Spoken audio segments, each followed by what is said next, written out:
जय हिंद दोस्तों, मैं आप सभी को आइडियल स्टडी पॉइंट में स्वागत करता हूं। मैं आप सभी के बीच लेकर आ गया हूं क्लास 10th या 12th के लिए हिंदी सब्जेक्ट का व्याकरण खंड का मैं तीसरा टॉपिक लेकर आ गया हूं, शब्द। ठीक है, आज हम लोग पढ़ेंगे शब्द के बारे में, अच्छी तरह से नॉलेज लेंगे, इसका ऑब्जेक्टिव क्वेश्चन भी साथ में करते चलेंगे और इसका थ्योरी भी अच्छी तरह से हम लोग पढ़ेंगे। ठीक है, तो चलिए सबसे पहले हम शब्द के बारे में जान लेते हैं कि शब्द होता क्या है। तो देखिए यहाँ पे शब्द के बारे में हमने लिख दिया है अच्छी तरह से, तो इसको पहले हम शब्द के बारे में अच्छी तरह से जानेंगे। ठीक है,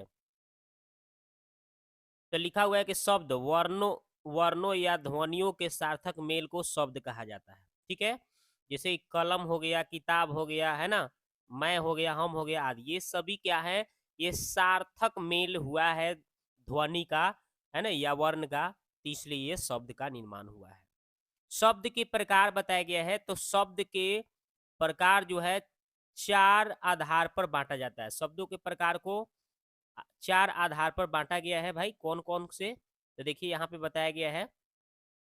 पहला बताया गया है अर्थ के आधार पर, दूसरा व्युत्पत्ति के आधार पर, तीसरा उत्पत्ति के आधार पर और चौथा रूपांतरण के आधार पर। ठीक है, अब सबसे पहले हम अर्थ के आधार पर देखेंगे, तो अर्थ के आधार पर शब्द को दो भेद में बांटा गया है। कितने भेद हैं? दो गो अर्थ के आधार पर, एक होता है सार्थक शब्द, एक होता है निरर्थक शब्द। ठीक है, तो सार्थक शब्द क्या होता है, तो वह शब्द जिसका कोई निश्चित का अर्थ निकलता है और उसी को हम लोग सार्थक शब्द कहते हैं, माने कोई निश्चित अर्थ निकलता है। जैसे सोना हो गया, पानी हो गया, किताब हो गया, कलम, ये सब निश्चित इसका अर्थ है ना। सोना के मतलब होता है क्या है आप जानते हैं, पानी के मतलब होता है क्या है, किताब के मतलब, कलम के मतलब, ये सारा सार्थक हुआ शब्द। ठीक है ना, आगे देखते हैं निरर्थक शब्द, तो वह शब्द जिसका कोई निश्चित अर्थ नहीं होता है उसको निरर्थक निरर्थक शब्द कहते हैं। जैसे पानी, वाणी हो गया, आप बोलते हैं ना पानी वाणी, तो वाणी का मतलब कुछ होता है क्या? नहीं, पानी का मतलब तो जानता है व्यक्ति पानी होता क्या है। खाना वाना, तो वाना यहाँ पे देखिए, तो वाना का कोई अर्थ नहीं होता, खाना का अर्थ होता है, लेकिन वाना का वो अर्थ नहीं निकलता है। कलम वलम, तो देखिए वलम हो गया, कलम वलम बोलते हैं ना आप, कलम वलम है, तो वलम आपका क्या है, कोई इसका अर्थ नहीं निकलता है। ये सभी के सभी निरर्थक शब्द हुआ जिसका कोई अर्थ, निश्चित अर्थ नहीं है। अब व्युत्पत्ति के आधार पर भाई दो कितने हैं, व्युत्पत्ति के आधार पर, व्युत्पत्ति या रचना या बनावट के आधार पर तीन भेद हैं इसके। कौन है?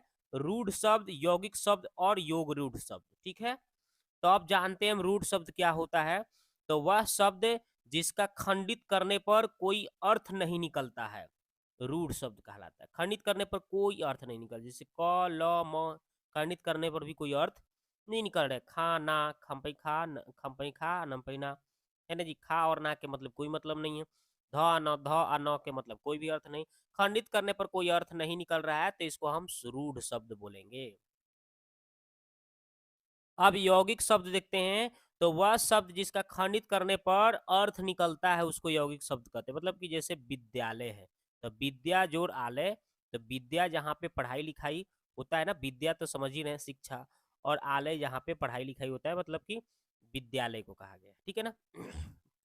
तो विद्या आलय ये दोनों का अर्थ निकलता है। पाठशाला, जहाँ पाठशाला में होता है पढ़ाई, शिव आलय, तो शिव जोड़ आलय, ये सभी जो है यौगिक शब्द है, क्योंकि दोनों को तोड़ने पर क्या, कोई ना कोई अर्थ निकल रहा है। ठीक है, अब योग रूढ़ क्या होता है, तो योग रूढ़ व यौगिक रूढ़ शब्द, इसको रूढ़ लिखा हुआ है यहाँ पे, लिख लीजिएगा। रूढ़ शब्द जिसका कोई भी अन्य अन्य भी अर्थ निकलता हो, इसे योग रूढ़ कहते हैं, माने कोई अन्य अर्थ नहीं निकलता है। जैसे लंबोदर का मतलब कोई अन्य अर्थ होता है क्या? गणेश जी को कहा जाता है। पीताम्बर को भी कहा जाता है, इसका एक अलग ही अर्थ निकलता है। ब्रह्मा जी, पंकज का मतलब भी कुछ अलग ही अर्थ होता है ना जी, कमल, तो अलग से कोई अर्थ निकल रहा है, यानी कि सारे के सारे बहुव्रीहि समास को हम योग रूढ़ बोल सकते हैं, है कि नहीं। अब देखते हैं आगे, उत्पत्ति के आधार पर हम लोग, उत्पत्ति के आधार पर शब्द के पांच गो भेद बताया गया है भाई। एक होता है तत्सम शब्द, तद्भव शब्द, देशज शब्द, विदेशज शब्द और वर्ण संकर। ठीक है, तो चलते हैं इसके इसके बारे में पढ़ते हैं।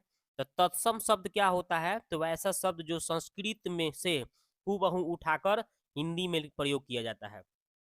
मतलब संस्कृत के शब्दवा जो है उसको हूबहू वही हिंदी में भी प्रयोग कर दिया जाता है, उसको तत्सम शब्द कहा जाता है। ईर्षा, ईर्षा संस्कृत में भी ऐसा ही होता है, हिंदी में वैसे ही। ऊर्जा भी जैसे संस्कृत में वैसे हिंदी में भी। ऋषि, कलम, ये सारे के सारे जैसे संस्कृत में यूज होते हैं वैसे हिंदी में यूज किए जाते हैं, इसलिए इसको हम तत्सम शब्द बोलेंगे। अब तद्भव क्या होता है जानते हैं।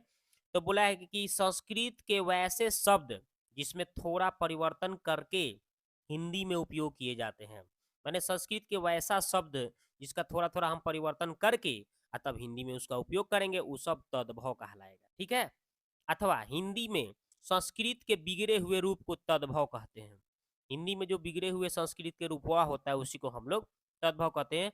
जैसे आग हो गया, अग्नि का ही रूप होता है आग, बिगड़ा हुआ रूप आग बोला गया है। चंद्रमा का बिगड़ा हुआ रूप चांद है। ठीक है। और कागज, ये सारे के सारे आप तद्भव है शब्द। ठीक है। अब देखते हैं थोड़ा सा हम नोट में बता देते हैं आपको तत्सम और तद्भव। ये संस्कृत रूप होता है तत्सम और हिंदी रूप होता है तद्भव। चंद्र, चंद्र को चांद बोला गया है। अग्नि को आग बोला गया है। कज्वल को कागज बोला गया है। अष्ट को 8 बोला गया है। अंक को अंक बोला गया है। अंगोज को अंगोछा बोला गया है। तो ये सारी जो है संस्कृत के बिगड़ा हुआ शब्द है, ये सब तद्भव हो गया है ना। इधर आपका संस्कृत का जो शब्द लिखा गया है ये सब इधर इसी का बिगड़ा हुआ रूप है, इसीलिए इस तद्भव है। ये संस्कृत में जो शब्द है दिए गए हैं वो तत्सम हो गया है कि नहीं। आप देखते हैं देशज शब्द क्या होता है। तो वह शब्द जिसका उत्पत्ति अपने ही देश में हुआ है उसको देशज शब्द कहते हैं। जैसे कुत्ता हो गया, लोटा हो गया, डोरी हो गया, धोती हो गया, चम्मच हो गया, ये सारे अपने ही देश में लोग बोले हैं, ये अपने ही देश में इसकी उत्पत्ति हुई है, इसलिए इसको हम देशज शब्द कहेंगे। अब विदेशज शब्द क्या होता है। तो बताया गया है वैसा शब्द जिसका उत्पत्ति विदेशों में हुई है उसे विदेशज शब्द कहेंगे। जैसे अंग्रेजी, अंग्रेजी में कौन कौन चीज, जैसे अक्टूबर, नवंबर, डॉक्टर, ऑक्सीजन, ये सारे अंग्रेजी के शब्द हैं, विदेशों में हुआ है उत्पत्ति। अरबी भाषा अरब में हुआ है, अक्ल, अदालत, इज्जत, फौज। फारसी में अंगूर, अंदाज, आचार, ये सारे जो है विदेशों से उत्पन्न हुए, माने दूसरे देश में हुआ है, इसलिए इसको हम विदेशज बोलेंगे।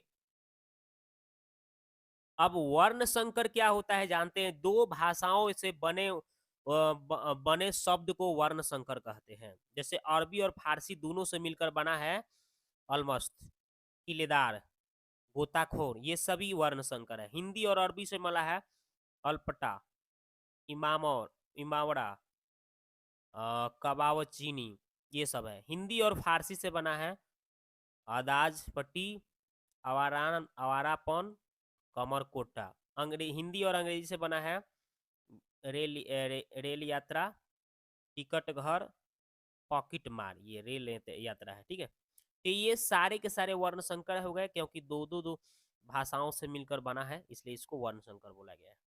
अब रूपांतरण के आधार पर भाई कितने हैं जी, दो भेद बताया गया है। कौन कौन है, एगो विकारी और एगो अविकारी। ठीक है। तो पहले हम विकारी के बारे में जानेंगे। विकारी शब्द क्या होता है। तो यह शब्द लिंग, पुरुष, वचन, काल एवं कारक के अनुसार बदल जाते हैं, विकारी शब्द कहलाते हैं। इसके अंतर्गत 4 शब्द आते हैं, संज्ञा, सर्वनाम, क्रिया और विशेषण। ठीक है। और अविकारी क्या होते हैं, वे शब्द जिनके रूप नहीं बदलते हैं अविकारी कहलाते हैं। ठीक है। अब इसके अंतर्गत 4 शब्द आते हैं, कौन कौन, क्रिया, विशेषण, संबोधन, है ना, समुच्चय बोधक, है ना, किंतु परंतु हो जाता है, अब इसमें आदि बोधक, हाय, आहा, ये सब होते हैं। ठीक है। अब हम चलते हैं ऑब्जेक्टिव की ओर, देखते हैं। तो बोला गया कि ध्वनियों के मेल से बने सार्थक वर्ण समुदाय को क्या कहते हैं, तो शब्द कहते हैं। पत्थर शब्द है, ये है आपका तद्भव। कान शब्द क्या है जी भाई, तद्भव है। ऐसे शब्द जो यौगिक तो होते हैं पर अर्थ के विचार से अपने समान अर्थ को छोड़कर किसी परंपरा से विशेष अर्थ के परिचायक हैं, क्या कहलाते हैं, योग रूढ़ कहलाते हैं। वाष्प क्या है भाई, तो तत्सम शब्द होता है वाष्प। आम्र शब्द क्या है, तो आम्र आपका तत्सम बताया गया है। और आपका आग जो है तद्भव है। ठीक है ना, संस्कृत का ही बिगड़ा हुआ रूप है तद्भव। और मोर क्या है भाई, ये भी तद्भव ही है। खेत क्या है, ये भी तद्भव ही है। और उत्पत्ति के व्युत्पत्ति या व्युत्पत्ति के दृष्टिकोण से शब्द के कितने प्रकार होते हैं, तो 4। रूपांतरण के दृष्टि से शब्द के कितने प्रकार? तो 2। बनावट या रचना के दृष्टिकोण से कितने प्रकार? तो 3 प्रकार बताए गए हैं। सिद्धांत शब्द क्या है भाई? तो तत्सम होता है। आंसू शब्द क्या है? तद्भव है। पुस्तकालय क्या है? तो यौगिक होता है, पुस्तक जो डाले। पंकज को क्या? ये आपका देशज शब्द है। शिक्षा शब्द जो है तत्सम है। पंख शब्द क्या है? तो तद्भव है। और पिंजरा क्या है भाई? तद्भव है कि नहीं? तो देख ली यहाँ पे हमारा कंप्लीट हो गया आपका। यहाँ पे हमने टोटल यहाँ पे पूरा थ्योरी है ना, शब्द के बारे में अच्छा से पूरा डिटेल्स, और यहाँ पे जितने ऑब्जेक्टिव पूछे गए हैं और पूछे जाएंगे ये सारे ऑब्जेक्टिव भी आपके सामने मैंने कंप्लीट करा दिया।